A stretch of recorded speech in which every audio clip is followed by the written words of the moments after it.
శ్రీకాకుళం నగరంలో దారుణం చోటు చేసుకుంది. కట్టుకున్న భర్తను కడతీర్చింది ఓ మహిళ. అసిరినాయుడు విజయలక్ష్మి అనే దంపతులు ప్రకాష్ నగర్లో నివాసం ఉంటున్నారు.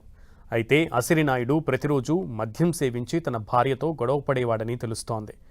ఇదే క్రమంలో రాత్రి కూడా మద్యం మత్తులో వచ్చిన అసిరినాయుడు తన భార్యతో వాగ్వాదానికి దిగాడు. కోపంతో తన భర్తపై కత్తిపీటతో దాడి చేసింది విజయలక్ష్మి. విషయం తెలుసుకున్న వారి కుమారుడు పోలీసులకు ఫిర్యాదు చేశాడు. దీంతో ఘటనా స్థలానికి చేరుకున్న పోలీసులు విజయలక్ష్మిని అదుపులోకి తీసుకున్నారు. క్లూస్ టీం ఆధారంగా దర్యాప్తు చేస్తున్నట్లు పోలీసులు తెలిపారు.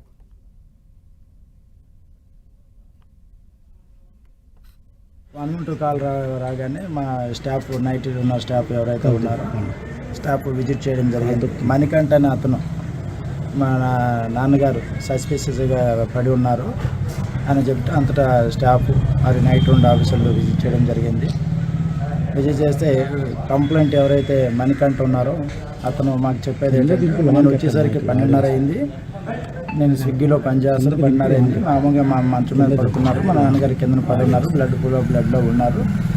ఏం జరిగిందంటే రాత్రి మీ నాన్నకి నాకు తాగేసి వచ్చాడు.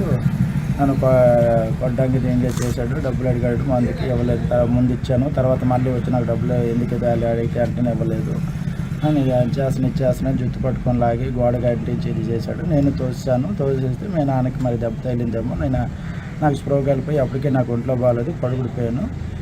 నాకు తెలియదు మీ నాన్న దెబ్బ తగిలింది. అలా మామూలుగా పడిపోయి ఉన్నాడేమో అనుకున్నాను. కానీ ఇలాగ దెబ్బ తగిలితే అది ఊయడం వల్ల దెబ్బ తగిలి హెడ్ ఇంజరీ అయ్యి దానివల్ల చనిపోయాడని నేను అనుకోలేదని ఆ మదర్ చెప్పిందని అన్నాడు. అంతకు మేము సీన్ విజిట్ చేయడం జరిగింది. సీన్ విజిట్ చేసి సీన్లో అతను ప్లాన్ ప్రకారం మర్డర్ చేసినట్టు కనిపిస్తుంది. సో దాని మీద ఇంకా వాళ్ళ అబ్బాయి గారు ఫిర్యాదు రాసి ఇవ్వడం జరుగుతుంది. ఆ ఫిర్యాదు బట్టి మేము తదుపరి చర్య